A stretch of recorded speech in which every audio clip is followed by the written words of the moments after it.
Good morning. How are you today? Good, good. Welcome to Introduction to Psychology. So today we are going to keep talking about chapter 2. Last time I showed my neurons, right? Yeah. We have so many cells in our body, about 30 trillions of cells. Among them, we have about 100 billion neurons. So neurons are communicating cells. So most of the neurons in our brain, because we are communicating. So when you sense, so can you touch your table? Yeah, everybody touch your table? Yeah. And then you feel like, how do you feel touching your table? You feel a little hard, yeah, kind of cold, because today is a little cold day.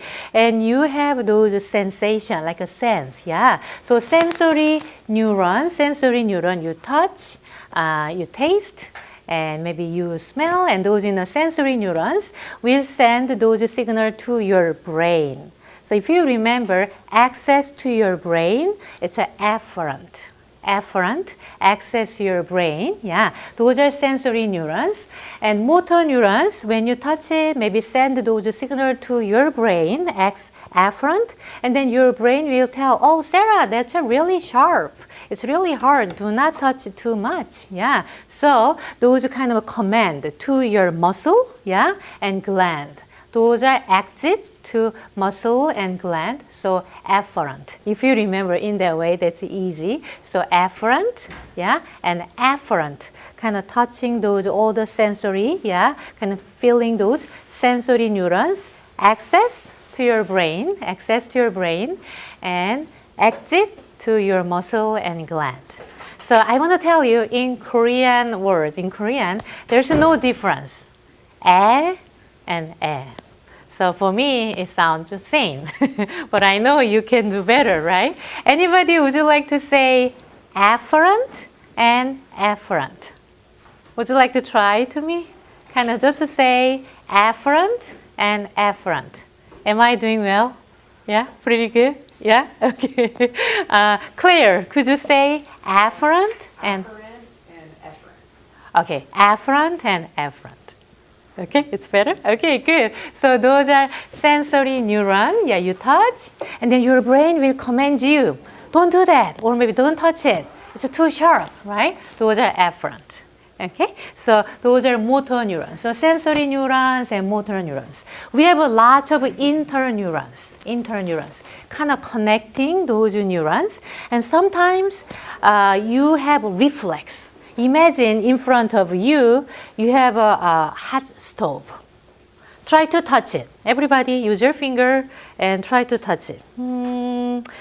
Anybody, this is like a hot stove, and anybody kind of press down and hold it and try to feel it, or most like, ooh, too hot, right? Yeah, those are kind of reflex. So that means you sense it, ooh, that's really hot, too hot. And you're sending those signals to your brain, and your brain say, Sarah, it's too hot. Remove your finger. And then when you see your finger, it's already burnt and then smells. Yeah, like a meat. That's not right, right? So, those are like a hot stove thing. Those are more like a reflex. You don't need to send those signals to all the way to your brain. There's an interneuron in your spine. So it will like kind of automatically tell you. Just kind of detach your finger so quickly. So those are function of interneuron. So here, if you kind of show, it's okay. Maybe I can use my finger.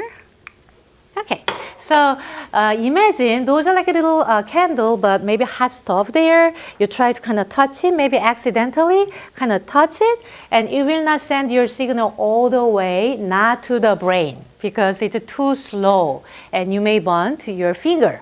So there are interneurons in your spinal cord. So kind of say, oh, detach so quickly. It's more like a reflex. Reflex, yeah. So remember, sensory neuron, motor neuron, you move your, arms and your muscles, right? And there are lots of interneurons. So far, so good? Yeah, I can do it, right? So here, structure of neuron. We are going to kind of begin with a very tiny cell, neuron, and more kind of big portion of our brain. And then how does it work? central nervous system and peripheral nervous system. Probably it will be next Tuesday. But maybe it's a little bit of biology and anatomy, but you can do well. You can do well. Okay? So here, neurons, maybe I'm going to go one by one. So those are your precious neuron. Only one among 100 billion. Yeah, this is like only one neuron. And this is another neuron. So another neuron, imagine there are so many, 100 billion neurons in your brain, right? So it should be connected here and there, everywhere. So if this is like a one neuron and another, it's not connected, not directly. There's like a little gap. And there's like a little connection here and here and here. Maybe another cell, kind of cell connecting here and here. But it's not tightly connected. There's a little gap. Those are synapses. Synaptic gap. Yeah, I'm going to show that slide too soon. So those are neurons.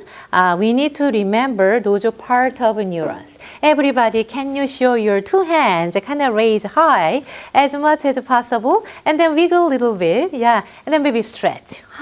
Today is really good day, right? So you try to receive signal from another neuron. We call it dendrite.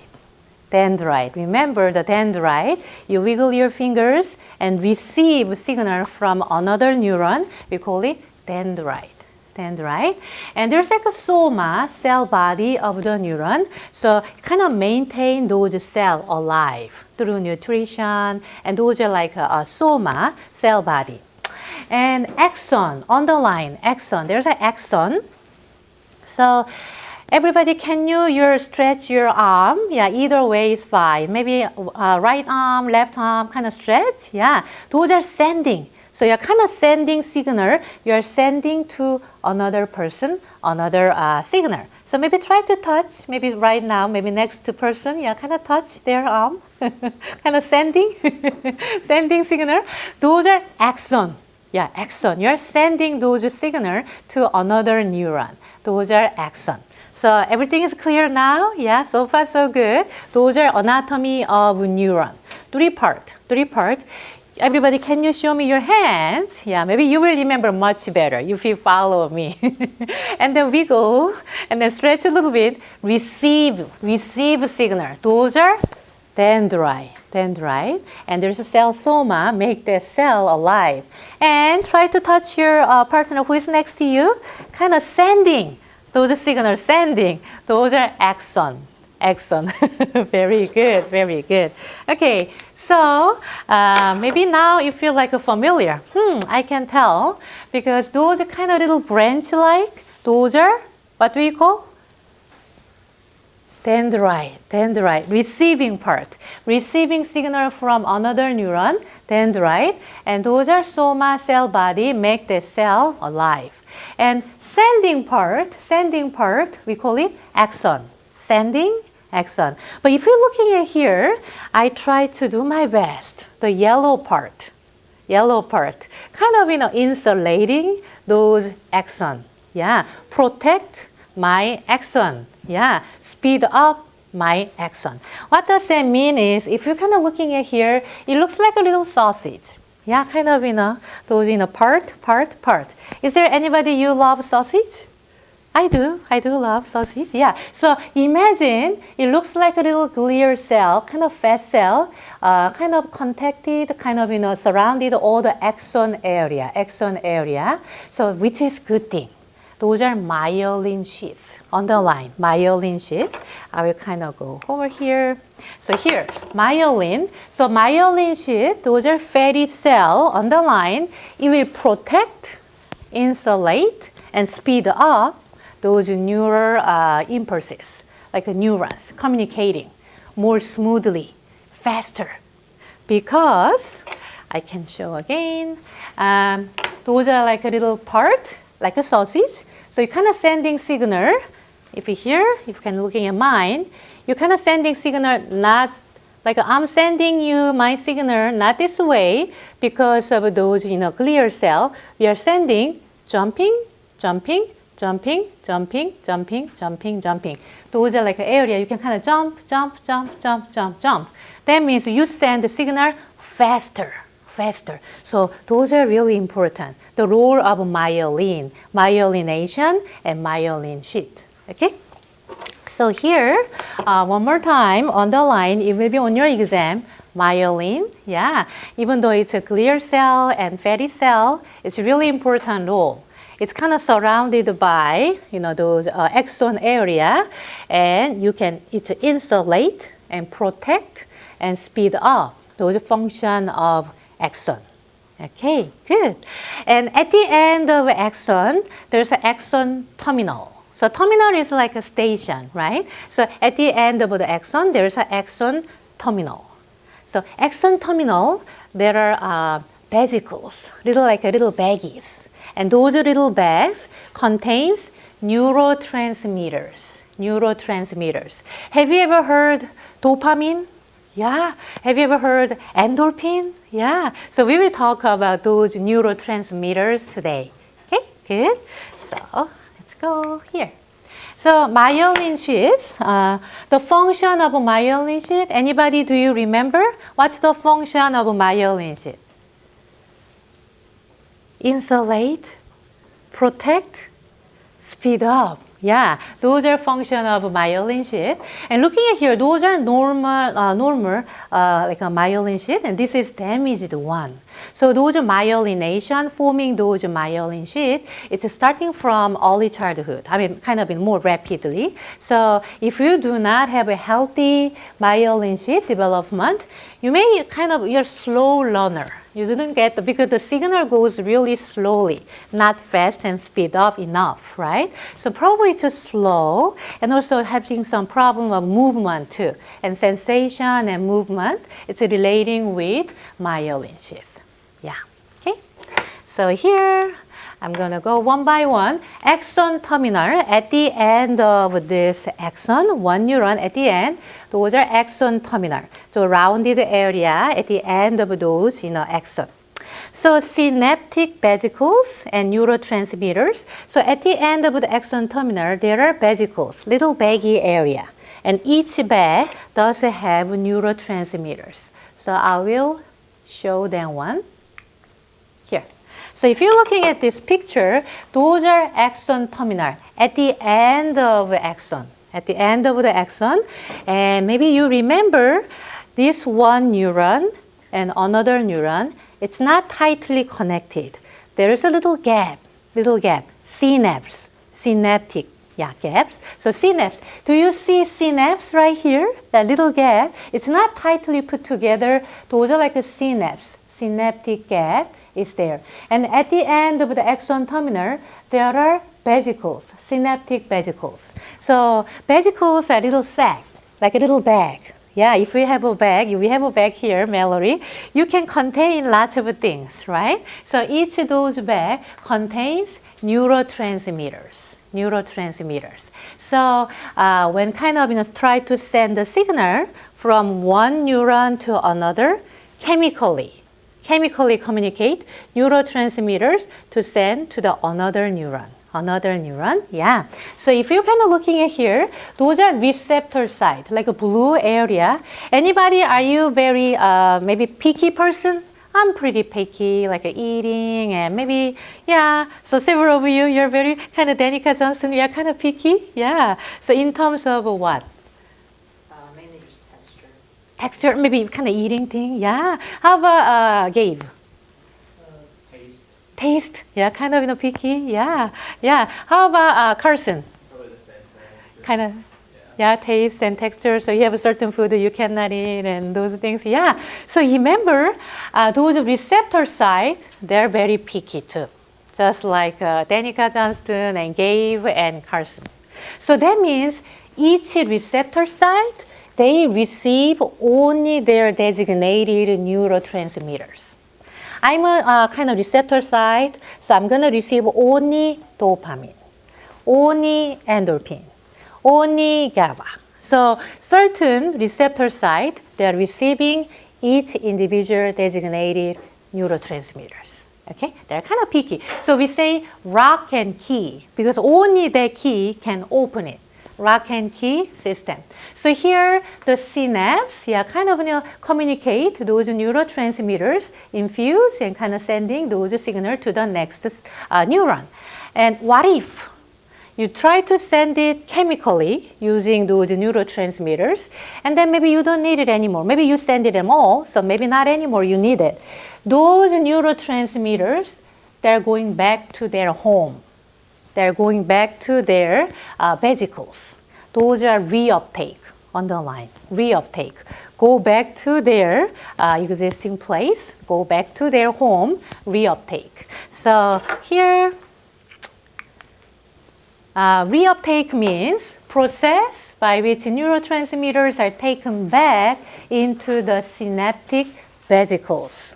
Yeah, so go back to their axon terminal. Each, those neurotransmitters, they have their own synaptic vesicles, little bags, right? And then if unused neurotransmitters, they're going back to their home, reuptake. We call it like a reuptake. Reuptake, yeah? And enzyme degradation. So one of the neurotransmitters, acetylcholine, it's relating with your muscle movement. Your muscle movement happens so quickly. So reuptake can be too slow for that neurotransmitters. So the acetylcholine, it's relating with the muscle activity. So it will not go to reuptake. It doesn't have reuptake for the acetylcholine. It will more like an enzyme degradation, kind of breaking down those enzymes during those synaptic area, synapse. It just kind of disappear, kind of breaking down quickly. Okay, I think that's enough, but underline, what's the definition of reuptake? Those neurotransmitters are taken back into their spot, their home. Okay, reuptake. So far, so good. Yeah, you feel like, it makes sense. Yeah. Okay, let's talk about neurotransmitters. I mean, we heard of it, here and there, but focusing on endorphins today. We will talk more other neurotransmitters, but today let's focusing on the endorphin, and it will be on your exam only endorphin. Okay, so try to be relaxed and focusing on the endorphin. What's the function of endorphin? Reduce pain and increase pleasure. So imagine accidentally you kind of fell down here and you hurt your knee so hard. Oh wow, it's so painful. But I think a couple of minutes later, you feel okay.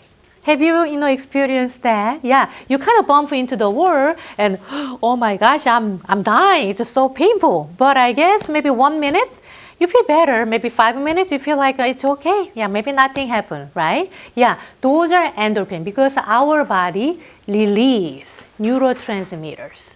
Try to help you reduce pain and increase pleasure. Yeah. So how about, is there anybody you really like to running? Yeah, running. Anybody who's such a runner? Yeah, runner. Yeah. So have you ever felt like a runner's high? Yeah. So could you explain, because maybe we didn't experience it. Yeah. Could you explain? Yeah. It's like a different feeling. It's like you feel like you're not even on this earth. You feel like it's hard to explain, but it's like you feel like you're in the best shape of your life. Like you don't get tired really. Like you can feel like you can run for 24 hours. Wow, definitely. Yeah. So you reach those runners high. Yeah. So how many times have you felt? I felt that good, like not a lot, maybe like 3-4 times. I see. Thank you for sharing. So honestly, I can walk maybe 30 minutes, even like 1 hour. I can walk, but I cannot run. Running is not my thing. I mean, running makes me really hard, like panting, and I feel like I'm dying. Running is not my thing. But anybody, you try to run? Yeah? Maybe a couple of times? Maybe 2 people, 3 people kind of run. Yeah. So when you feel like a runner's high, that means maybe a good amount of running for 20 minutes and 30 minutes. You feel like I cannot run anymore. But somehow you kind of keep running, you may feel runner's high. it's a relief of endorphin too. So endorphin function is reduce pain and increase pleasure. So when you kind of reach a certain point, your body release endorphin and you feel like a runner's high. I'm sorry, what's your name? Caleb. Caleb, yeah. So Caleb felt a couple of times. I've never felt. I feel dying all the time whenever kind of run, yeah. But I think if you kind of push through your body, bless you, and certain moment, our body will release, yeah. Kind of try to help you adjust at the moment. And then you feel like a runner's high. Those are underlined, reduce pain and increase pleasure. So dopamine is kind of reward system and increase like a brain reward system and body movement. We will talk about dopamine later on, yeah, relating with your mood and also your movement and serotonin too. Yeah, serotonin too. If you suffer maybe depression symptom and depression issues, maybe taking medicine, it's relating with the serotonin. Kind of adjust, kind of hold serotonin during those reuptake, area. So those are serotonin is relating with your mood and sleep and appetite too. Yeah, so those are serotonin, one of the neurotransmitter. Epinephrine and norepinephrine, it's relating with fight and flight, those response. And histamine influence your immune system. So taking Zyrtec, yeah, some allergy medicine, kind of relating with those neurotransmitters too. And GABA helps control your anxiety. So I want to kind of make sure we are going to talk about more like maybe big, maybe definition, and maybe usually kind of function in that way, like a big kind of knowledge in that way. But our body is all connected, kind of help each other. Yeah. So probably I will talk about maybe certain brain, maybe neuro, like a hippocampus, maybe some amygdala. I mean, there are certain major function of each brain area and our body area, but it's all connected through interneurons, right? So communicating each other. So I just kind of make sure, okay? But this is like a good part. We can kind of begin to our information. But later chapter, I'm going to add on more information, more knowledge toward those neurotransmitters. So here, basically, those action potentials, those neurons, at the beginning, you kind of resting potential. Once you make a decision, I need to send the signal to all the way to the another neuron. Yeah, those are like action potential, and then you kind of wait. Because remember, there are 100 billion neurons in your brain, and then sometimes you just kind of wait for the signal, and then action potential, you're kind of sending those signals from here to all the way down. They are very cool. They are not making a decision, oh, I'm going to send a signal, oh, I don't want to send it anymore. No, they do that. They're more like all or nothing, which means once they make a decision to send the signal from one neuron to another, it's all the way through. Or they do not send a signal, making a decision in that way. So those are more extra information. So when you are kind of try to resting, those potential, it's a minus 70 millivolt. And then you make a decision, I'm going to send the signal to the another neuron. Those are action potential. Going kind of high, 40 millivolt. It's electrically sending signal from here to here. But one neuron to another, chemically, kind of sending signal from one neuron to another neuron, those neurotransmitters. But inside of those one cell, we're kind of sending those signal electrically. So minus voltage, kind of plus voltage, and then go back to like a regular kind of resting potential. And they're very cool, or none. So once you're sending signal, that means all the way, or no sending. Yeah, those are or none. Yeah. Okay, So here, let's talk about brain. Today, it's kind of highlighting today's lecture, brain and each part. Brain and each part. Looking at all the brain, reptile, bird, rat, cat, chimpanzee, and human. Talk together who is next to you. What's the difference? If you kind of compare with the other species, what's the difference, our brain? So talk together who is next to you, okay?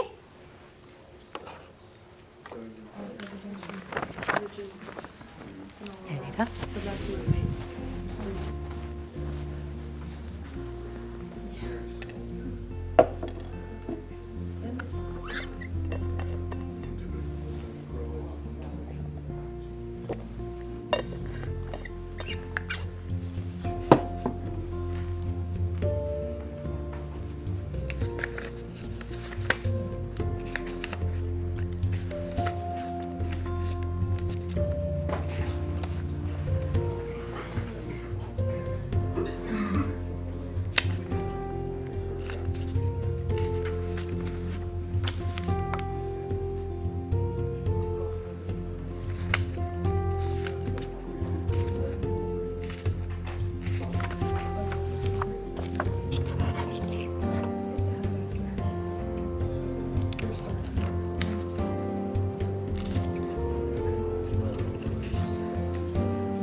Okay, we can talk together. Anybody, would you like to share? What's the difference comparing to like a human's brain, other brain? Yes. Size and proportion. Okay, size we have bigger. Yeah, the proportion wise. Yes. Uh-huh. The folds. The folds on the brain. Okay, yeah, if you're kind of looking at those wrinkle area, the fold, yeah. So we have more those, wrinkly part. Yeah, good observation, good observation. Anybody, would you like to add on that? That's a pretty good description. Yeah. So now, let's look at your partner's brain, the size-wise. Maybe big head. So can we say big head is maybe more intelligent? Check on that. Try to find who is the biggest head in this class. I mean, my head is pretty big, but I guess, I mean that kind of makes sense because maybe having more area of those, brain, big part, yeah, some frontal kind of part and also, backside too. So have you ever heard chicken head? Chicken head? Have you ever heard like a bird head? So what does that mean? Oh, he's just like a chicken head. That means maybe he's not that smart. Yeah? So if you're looking at the bird head, maybe chicken, it's a tiny and there's no wrinkle area. Yeah, no lateralization, no wrinkle right here, comparing to chimpanzee and human. So chimpanzee, actually, they can communicate with us. If you kind of teach certain words, they're going to say to you.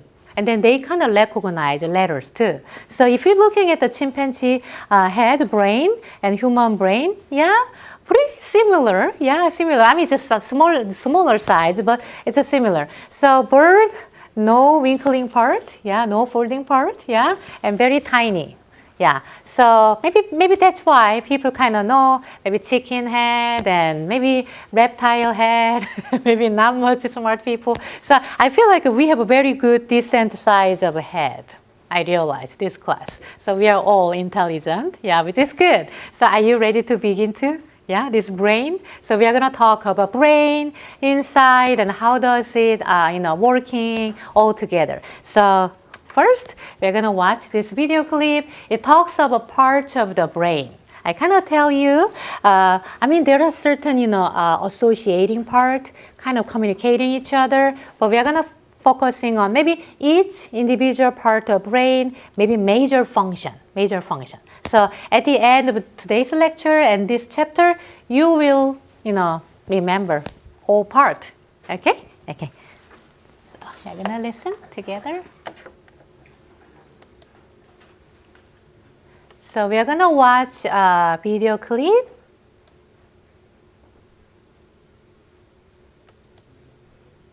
So maybe sound is not here.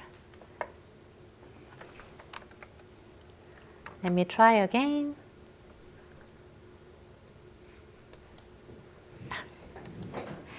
So can you help me? We need a sound.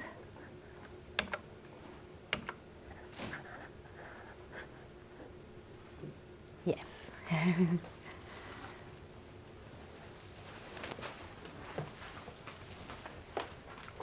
So it was working. So maybe if you right here.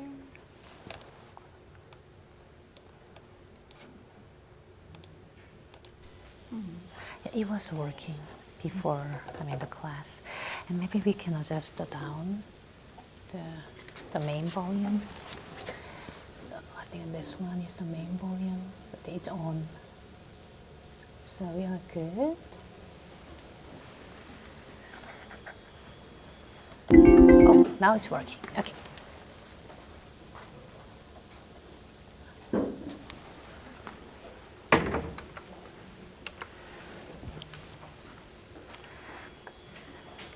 Okay.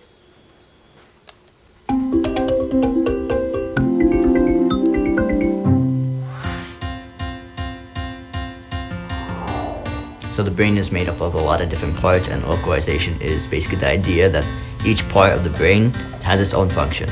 Cerebral hemispheres is the brain divided into two parts. We have the right hemisphere and the left hemisphere. The right hemisphere controls the left side of the body, and the left hemisphere controls the right side of the body. The corpus callosum attaches both hemispheres, which allows communication between both the right and the left hemisphere.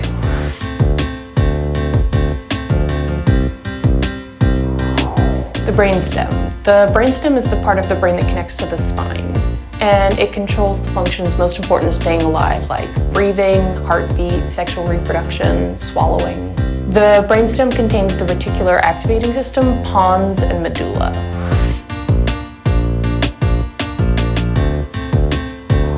The cerebellum is near the bottom and back part of the brain.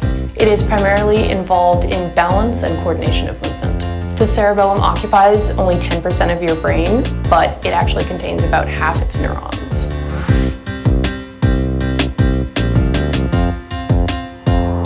The thalamus is located in the middle of the brain, and it's the brain's sensory processing center.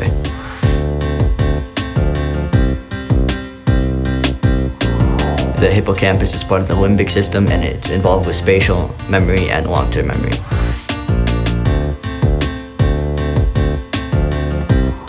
So the frontal lobe, it's located in the front of the brain. This is part of the cerebral cortex right behind the forehead. This is involved in thinking, planning, and purposeful actions. The frontal lobe of the brain, it's the area of the cortex that organizes information amongst other lobes of the brain. It is responsible for higher order thinking, organization, and planning. I use the frontal lobe of my brain by waking up and doing my makeup, which that obviously takes a lot of time. I have steps. I have to, I guess, think about what I have to do. The parietal lobe is located in the top and the back of the head, and it involves touch and perception. The occipital lobe is located at the back of the brain, and it's involved in vision. The temporal lobe is in the lower middle section of the brain. It's it's between the ears. It's directly involved in hearing and speech production. The temporal lobe, as soon as a sound filters through the ear, the first place it goes is the temporal lobe, which then processes what it has heard, then allows you to use the other parts of the brain to speak.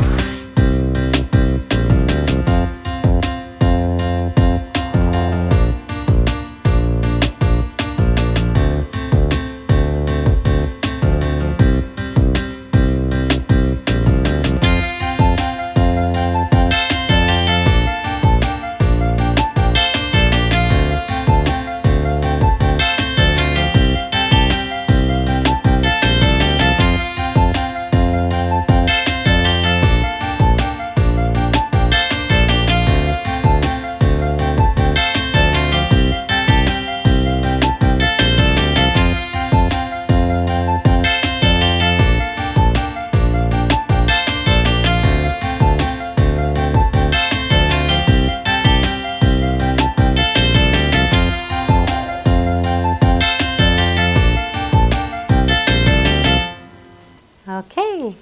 So are you ready, everybody? Yes. So we are gonna learn talking about like a hindbrain, brainstem. So if you're looking at here, this is like a bottom part of your brain and kind of middle part of a brain and top and upper part of your brain, right? So we are talking about brainstem. I mean, you feel like this is like a lower part of a brain, maybe not that important. If you compare top and middle, actually this is really important because if you're looking at here, pons, medulla, and reticular activating system, we call it those are brain stem. So pons, if you're looking at those round area of those, brain stem, pons, it's relating with your dreaming. Yeah, we will talk about your dream. Anybody, you dream a lot? Yeah? Okay, yeah, 2 to 3 people in this class. So you will have a great chance to share all kind of your dream. Yeah, it will be really fun, right? So when you dream, you may fly, right? And then you kind of, go very fast, just like a rocket, right? But actually your body doesn't move, right? You just kind of dream, through dream, right? Yeah, so pons is activating when you dream. I mean, we need to appreciate pons because, remember when you're a dream, maybe kind of try to maybe fall down from highest place to the down, but actually you are not falling down. It's a dream, right? Because, when you dream, pons is activating, your body doesn't move.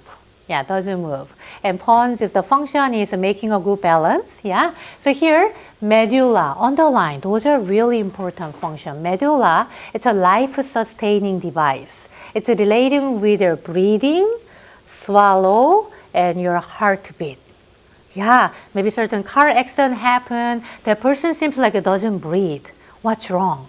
The brain part, brain stem, medulla is broken. It doesn't function properly.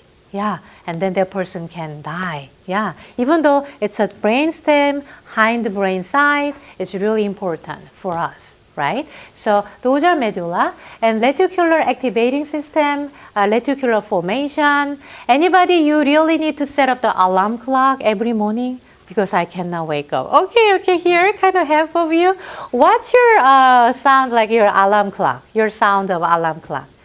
Maybe da-da-da-dun. Da-da-da-da. Is it like the very traditional one? Kind of make you kind of annoyed and maybe, I need to snooze a couple of times and finally wake up. Yeah. So when you hear those alarm clock sound, those reticular activating system, kind of yellow portion, it's activating and try to catch. Even though you're kind of having deep sleep, you do hear. Yeah, those are arouser and alarming sound. It's relating with the reticular activating system. Bless you, bless you. So don't worry, I'm gonna go one by one. So repeat, repeat again, okay? Here, so next one is cerebellum. Cerebellum is kind of those in the bottom part of those brain too. So we call it mini brain. So it looks like the whole brain, those are little portion of a mini brain. It does relating with your balance and coordinating your movement. So when you do swim, maybe some freestyle, you just kind of keep swimming and breathing, and keep swimming and swimming. So once you begin to you're activating your muscle movement, you can kind of keep going and going. Like a bicycling. Anybody you like bicycling? Yes, a couple of the people here. So once you kind of begin to, you will go again and again, just kind of making a good balance. It's relating with the cerebellum. Yeah, if something wrong with your cerebellum, probably you cannot bike because you cannot make a good balance, and also you do not have those movement, right? So even though the portion-wise, like a 10% of like a size-wise, space-wise, brain, but it does have a lot of neurons because it's relating with our movement, okay, and making a balance. Okay, so maybe before I keep going, I need to give you this assignment. This is like an in-class assignment, first one. But I already uploaded every assignment through the Blackboard. But since this is we kind of see it together, if you can kind of writing down here and then back side, we are gonna create your own story. Yeah, own story, maybe including all the information, the brain function on the back side. So if you can give it to me. You can give it to me. I'm gonna update your score. I mean, of course, you can do your homework through the Blackboard. Yeah, Blackboard, but you can give it to me. I will update the score. Maybe today is not today, okay? Today is whenever we fully finished this chapter, okay? Yeah, so have one of those. Here you go. And here you go. So only maybe this area. And oops, sorry. Okay, maybe you need more. Okay. So yeah, make sure everybody got one.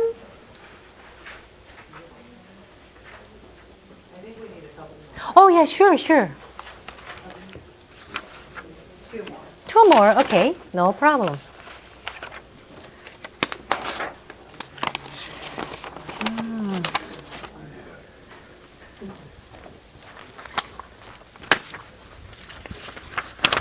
Here you go. Thank you. Sorry. So everybody got one? Yeah. So you may write your name if you wanna maybe plan to give it to me. Write your name, and we are gonna learn all of those. Yeah, not today, maybe next Tuesday too. So try to write down major function of your brain. Major function of your brain. So far, we covered medulla. Yeah, and we are doing cerebellum right now. Yeah, right now. So for example, cerebellum, can you write down manage, balance, and coordinate movement? Yeah, that's the major function, right? So maybe making a note. Yeah, it will be helpful for your exam too. So try to write down definition of each function. Yeah, definition of each function. Okay, anybody remember the medulla? I will go back to medulla again. So basically try to write down each function of those brain. Okay, and try to remember, this is like an assignment is your brain activities while you drive a car. Anybody, you are driving? Yeah, you are driving your car? Yeah, okay, yeah, good. So I know some of you may not start driving yet. It's okay. Imagine somebody's driving for you. You kind of sit right next to that person, right? So imagine what's really happening when you are driving. We are using our brain, right? Yeah. So thinking about cerebellum, try to make a good balance and drive. Maybe hold the handle and then making a good balance, relating with the cerebellum. Yeah. So we are gonna create your own story. So two people make a team, and we are gonna make a story. But imagine what would be happen while you are driving. Because I don't want to be like, oh, those are all the information about brain function, but there's no connection. In that sense, maybe you cannot remember well, right? So I try to make some connection while you're driving. How does your brain function? Kind of making a story together. Yeah, I will help you. So right now, try to remember and putting down those information on your paper. Okay, can you do that? Yeah, so here, those are make a good balance and movement. So here, one more time, kind of going back and try to kind of explain one more time here. Pawns, maybe kind of try to find pawns, if there's like any pawns information. Here, it's relating with your sleep and dreaming. That's why even though you dream, you do not move your body. Kind of making a relating with body coordination too, and arousal. Those are pawns. Okay, ready? Those are medulla. So medulla is life-sustaining function, like breathing, swallowing, and heart rate. Those are function of medulla. So if something wrong with your medulla, you cannot breathe well. Yeah, those are function of medulla. You're doing good.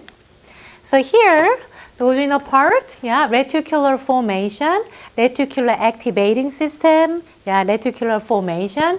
It's a general attention, alertness, and arousal.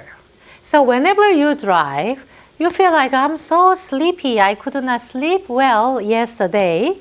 What do you need? I need coffee. I need a Coke, right? So maybe during the story you can kind of create, I'm driving and I feel so sleepy. I need to stop by Starbucks to have my favorite drink. What is your favorite drink? Anybody at the Starbucks? Danica. Yeah, maybe any coffee, if you can. Maybe cappuccino, latte, or black coffee. I like Monster. Like a Monster? Okay, yeah. So maybe you can kind of stop by, come and go, and then have a Monster to being alert. Yeah, so thinking about creating your story. Yeah. So relating with reticular formation. Okay, let's keep going.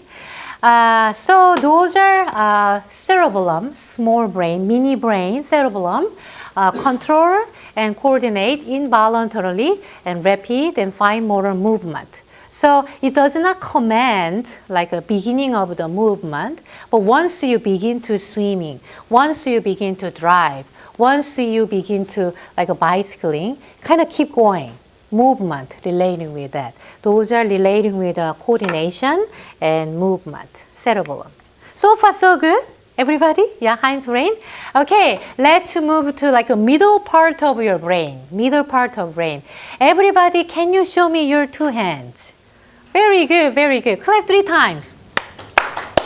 And then can you show me your index finger? Okay, and then maybe try to put near your ear and imagine you try to kind of touching inside of your brain.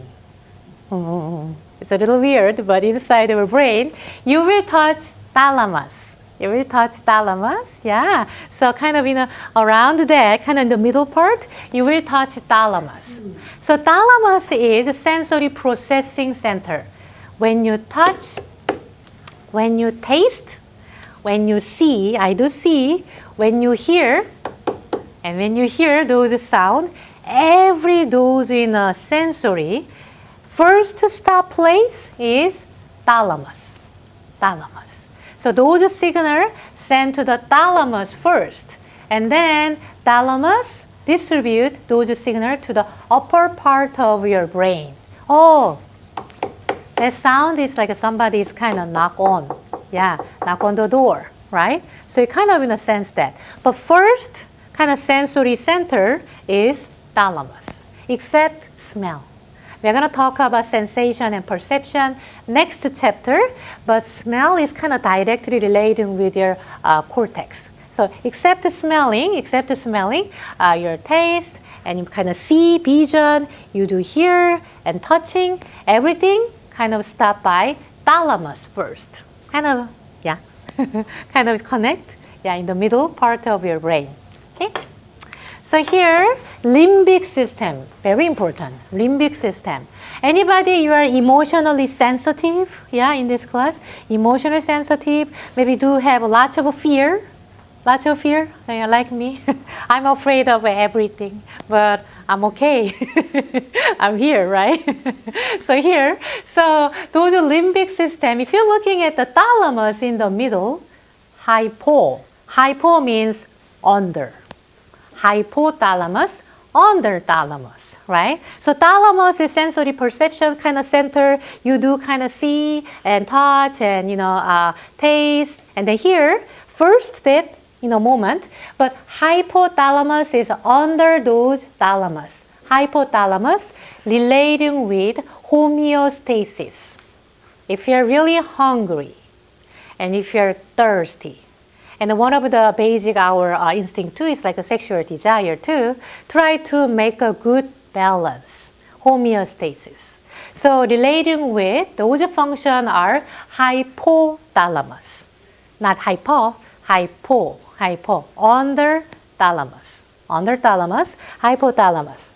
So amygdala It's relating with your emotion and motivation, especially fear. Yeah, I do feel like a fear and anxious sometimes, and those are relating with the amygdala. Probably I'm kind of sensitive, my amygdala, comparing to other people. Is there anybody feel like you kind of panic quickly and afraid, and I don't know what to do, and those maybe moments quickly than other person? Probably you may have a little bit of a sensitive amygdala, because it's really sensitive and relating with your fearful emotion. Yeah, and also motivation too. Yeah. So hippocampus. Probably today's lecture, you feel like, oh, my brain hurts. So many information, like a biological kind of, also like a brain information. You need to remember at least this one, hippocampus. So when you come to campus, what do? What do you do?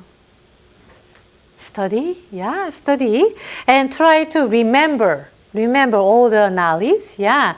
And we are learning, right? So remember, hippocampus. Function of hippocampus is learning and memory, especially long-term memory and spatial memory. So if kind of relating with your memory function, you need to have a good sleep to have a memory consolidation. Yeah, I know maybe if you have an exam, anybody you do not sleep all the way, you keep studying and studying and studying. Anybody like that? But researchers kind of say that it's not helpful for you, because in order to have a better memory, you need to have a good sleep. Yeah, those are memory relating with the hippocampus. So there's a person's name, Henry Molaison. People say HM. So we want to hear about Henry Molaison. Carson, if you don't mind, could you read? This may sound like a science fiction novel, but it actually happened in 1953. A 27-year-old man known by the initials HM underwent brain surgery for his severe epilepsy, a nervous system disorder that caused him to have daily seizures. The surgeon removed his hippocampus, which are two parts of the lower brain, and portions of his temporal lobes, which are the side parts of the cortex. Doctors believe that these areas were diseased and causing HM's severe symptoms. HM was cured, but with tragic results, because he could no longer remember anything for more than a few minutes. He could remember events that happened more than 2 years before the operation, but new experiences or facts were quickly forgotten. In more than 40 years that psychologists worked with HM, his situation did not improve. He could remember a set of numbers or a new fact for a short while, but he would forget it as soon as he was distracted or new information was added. In fact, researchers had to reintroduce themselves every time they met with HM, constantly reminding him where he was and why he was there. HM once said, "Every day is alone by itself," meaning that he could never make sense of today in terms of yesterday. He experienced time in separate chunks that were quickly erased from his mind. However, HM could still learn parts of new motor skills or routines and repeat them at later times, even though he did not remember that he had learned them. For example, he casually learned how to draw an image in a mirror, solve puzzles, and mount cigarette lighters on a cardboard display. HM's remarkable case illustrates the fact that there are different types of memory that involve different parts of the brain. Okay, thank you so much, Carson. So here, there's a person's name, HM. So remember, he had a severe epilepsy. Yeah, it's really hard, right? So doctor think maybe if we remove hippocampus, he will be better. So make a decision, let's remove it. And after remove those parts, realize hippocampus does function and relating heavily, relating with their memory function. So HM cannot make a new memory. So basically every day, new nurse and maybe new doctor, "Hello, my name is Dr. Moon," not the medical doctor, but maybe Dr. Moon. "Nice to meet you, and I try to help you and treat you better." And the next morning, you need to introduce again, because HM does not make a new memory. So he maybe remember certain movement, maybe body movement, but not much, but cannot make any new memory. Yeah, so he has a problem of anterograde amnesia. So we are going to talk about amnesia later on, but that's the HM's story. So what do you need to remember? The hippocampus, the function of the hippocampus, what is it? Yes, long-term memory and spatial memory, and also learning. So learning and memory. Simply remember, it's relating with your learning and memory. Good, good, good. Awesome. So here, let's go back and review again. So you have a chance to write down more about information. So here, let's go starting from thalamus. Everybody, can you show me your two hands? Try to remember index fingers and maybe near your ears. Imagine you try to kind of all the way touching inside of your brain. Where do you reach? Thalamus. Yeah, you reach thalamus. What's the function of thalamus? Yes, yes. So you do, hear, you do see, you do touch. First place is the thalamus. Yeah. And under thalamus, we call it hypothalamus. What's the function of hypothalamus? Very good. Yeah, make a good status of our body. So if you are really hungry, let's imagine you are driving from here to Tulsa, or maybe here to Oklahoma City. You feel really hungry. So I make a decision to stop by at McDonald's. So when you stop by at McDonald's, what do you order usually? Chicken nugget. Chicken nugget, yeah. So what kind of sauce do you like? Sweet and sour, that's my favorite too. Anybody different sauce? Ranch, yeah. Barbecue? Grace? Okay, usually ketchup, yeah. So maybe you can kind of put into your story, yeah. You feel very hungry and our body needs to make a homeostasis. So hypothalamus, yeah, parenthesis, you stop by McDonald's and order 10 pieces of chicken nugget with soda, kind of being alert. Coke make me being alert. Reticular formation, okay? So thinking about how would you make your own story while you're driving, Okay, and then under that, amygdala, it's kind of sensitive to our emotion, yeah, especially the fearful emotion, fear relating with those amygdala area. It's very small, like a little pea size, but it does relating with our emotion and fearful emotion especially.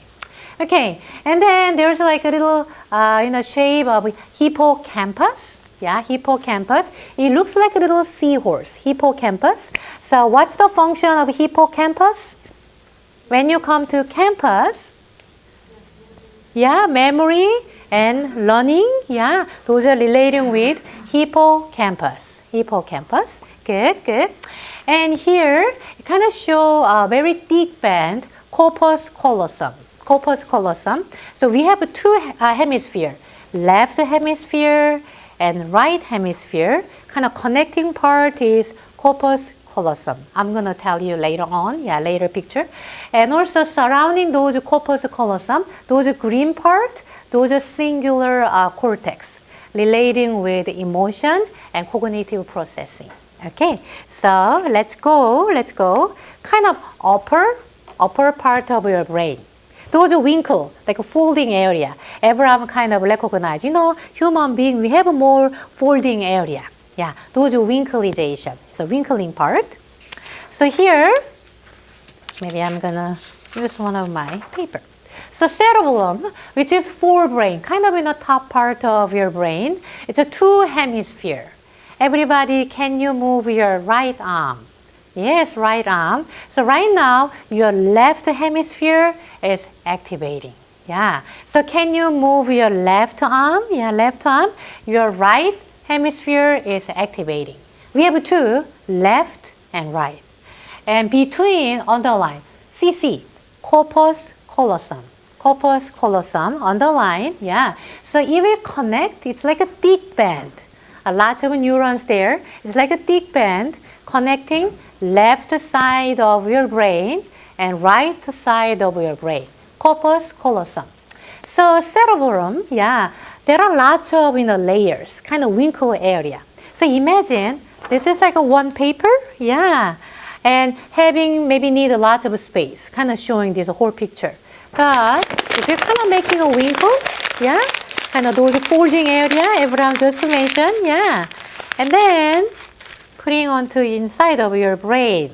Yes, that's why we do have a lot of cerebral cortex, those wrinkling part, yeah, makes us having lots of information, yeah, same information, but kind of putting it like a smaller, having smaller space we needed. Those are wrinkled, like a wrinkled area and folding area. Yeah, those are forebrain. Okay. So here, cortex, most outer space of our brain, covering our whole brain, left and right. Corticalization, those are like a terminology, like a professional terminology. Corticalization, wrinklings of cortex. Corticalization, yeah, wrinkling part of your brain. So kind of putting into inside of your head, but it's okay. Still have a lot of good information. Okay, let's talk about hemisphere. Left hemisphere and right hemisphere, and also corpus callosum. Corpus callosum, the thick band of neurons that connect the right and left hemisphere. So left one, the next one.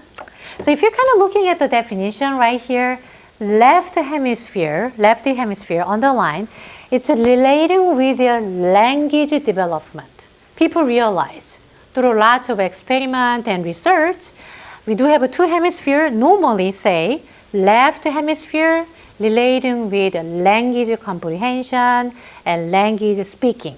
So here, written language and reading, all the spoken language relating with your left hemisphere. And we did it when you move your right hand, left hemisphere is activating. Yeah, left hemisphere.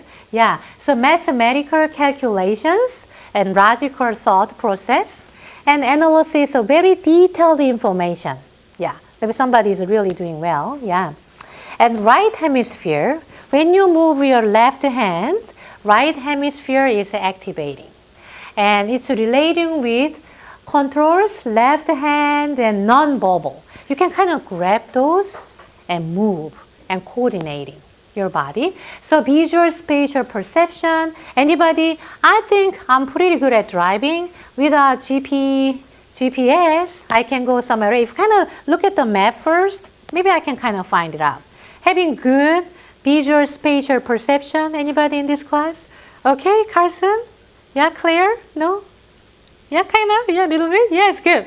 I really envy you because I feel like I don't have any, like maybe zero ability of visual spatial perception, I guess. But I can still drive, but I'm not good at. So thinking about that, if somebody is doing well, maybe right hemisphere is very advanced, kind of maybe developed, right? And music and artistic like a processing, yeah, and emotional thought, and can maybe see the big whole picture, yeah, and pattern recognition and facial recognition too. Kind of looking at somebody's face, oh, fortunately that person is really handsome. Yeah, maybe quickly recognize. Yeah, maybe visual spatial perception too. They have it. So we do have two hemispheres. So obviously those are working together as a normal human being. But thinking about that, if you're thinking about you, what hemisphere you feel like I'm using more? Maybe I'm more good at. Maybe using more. So talk together who is next to you. Yeah. What kind of hemisphere you feel like I'm using more? Yeah. So talk together who is next to you. Okay.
Okay, maybe we can talk together.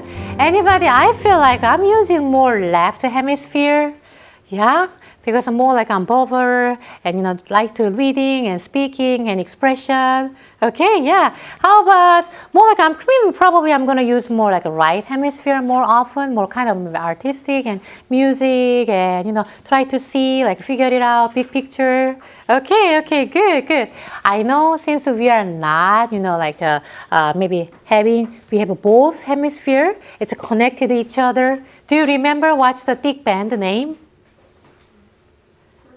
Corpus callosum, very good. We kind of connected the left hemisphere and right hemisphere, so we do both of, yeah. But I guess, this is kind of interesting, yeah. So, Danica Johnston and Trenton, why you feel like I'm using more right hemisphere? Any example, yeah? I don't know, I'm better at recognizing things. Uh-huh. Trying to calculate them. Okay, good. Awesome. How about Trenton? I feel like I'm more like I learn more from people speaking it to me than like reading it. Okay, kind of figure it out. Let's try to see the big picture and all things, yeah? Okay, good, thank you. I mean, it's really hard to articulate because we do have both hemisphere and we are using constantly both of our hemisphere, right? Yeah, so thank you. But thinking about that, because of this, so there are lots of researches done about split brain research because sometimes people are, having some suffering, some epilepsy, and they realize if you cut those corpus callosum, the seizure is maybe reduced or it's gone. So there kind of research is done. So if you're kind of looking at here, what do you see on the right side of your vision? Is it baseball? Are you sure? It's not softball? It's a baseball? Yeah, okay, it's a baseball. So kind of showing those baseball, imagine those are like a screen. Yeah, screen. Kind of looking at the right, visual field and showing those baseball. What do you see? So that person, will say baseball. Yeah, and then showing the left visual field, and then what is those? It's a hammer, hammer. So kind of showing hammer right there, and then supposed to say hammer, but I saw nothing. So imagine this person's brain, those are like a corpus callosum, it's a split, sever. It's not there anymore, it's cut.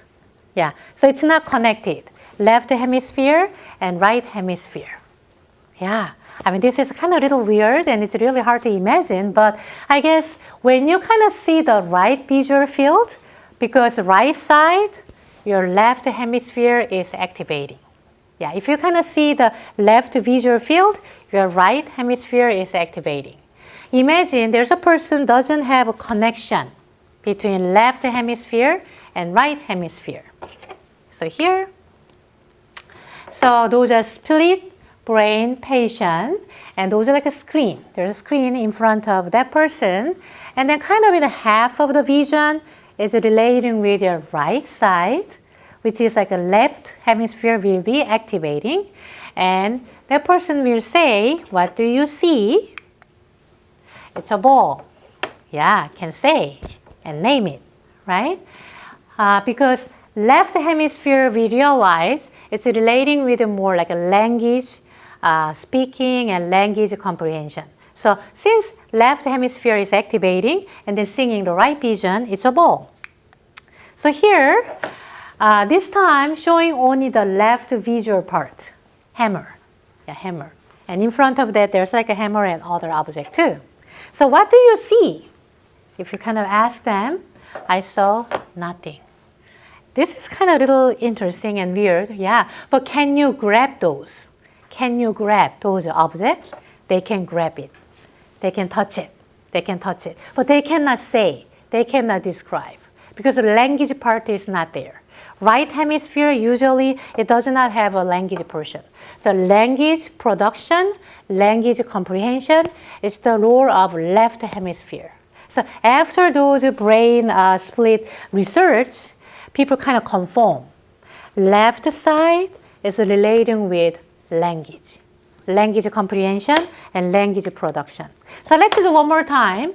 Those are same example here. Banana on the right side. Yeah, there's no corpus callosum, no connection. Yeah, what do you see? Can you say banana? They can see because when you kind of see the right vision, left hemisphere is activating, no problem. But when you kind of see the left visual field, and then right hemisphere should be activated and try to say and figure it out. And what do you see here?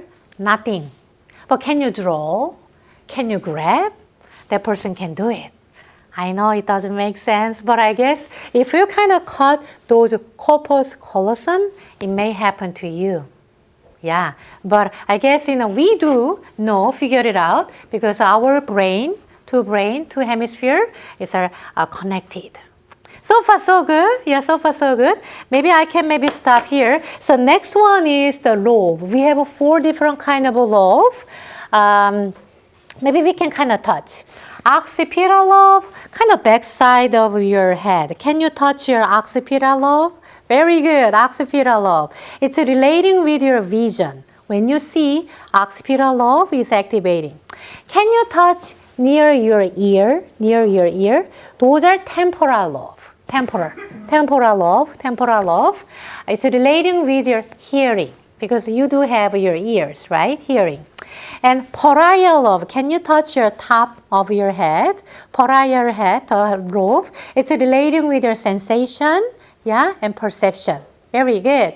And very important, among them, very important, frontal lobe. Can you touch your frontal lobe? Yeah. So frontal lobe makes you human. Relating with making a decision and organizing skill and all the important decision making. Those are all relating with frontal lobe. Yeah. So far, I'm gonna go one by one next Tuesday. But so far, we roughly learn about all the function of a brain. Do you feel like you feel okay? I can do well? Yeah. So let's maybe go over a little bit and thinking about this one. This is like your inside in class first assignment. Try to write down all the functions of your brain and backside. On the Tuesday when you come here, we are gonna create a story. So imagine you are driving from here to somewhere else. Yeah, somewhere else. So we are gonna do that next Tuesday. Yeah. So we will make a story. So please bring your paper next Tuesday. But let's do kind of review of this chapter. So far, so good. You are doing so good. I know lots of information. I feel like a little bit of a headache. It's okay. You will do well. So remember, you've been talking about brain and behavior, right? So we kind of begin with a tiny cell. Yeah, cell and neuron. Do you remember? Yeah. So this is one neuron and this is another neuron. Yeah. So everybody, can you show me your hands? Yeah, kind of wiggle your hands. Yes. Receiving signal from another neuron. What do we call? Starting with D. Dendrite. Very good. And then those are like a cell, cell soma. Yeah, soma kind of make your cell alive, right? And can you touch your neighbor? Yeah, kind of touching with your arm. Yeah, those are axon, sending signal to another neuron. Axon is insulated with, what's the name of those fatty cell? Starting with M. Myelin sheath. Yeah, myelin sheath. Very good. Yeah. So what's the function of a myelin sheath? Protect? Insulate? Speed up. Very good. We have lots of neurotransmitters. Among them, it's relating with increase your pleasure and reduce your pain. What's the name of the neurotransmitter? Very good, very good. So we will talk more next Tuesday. Thank you so much. Have a great day.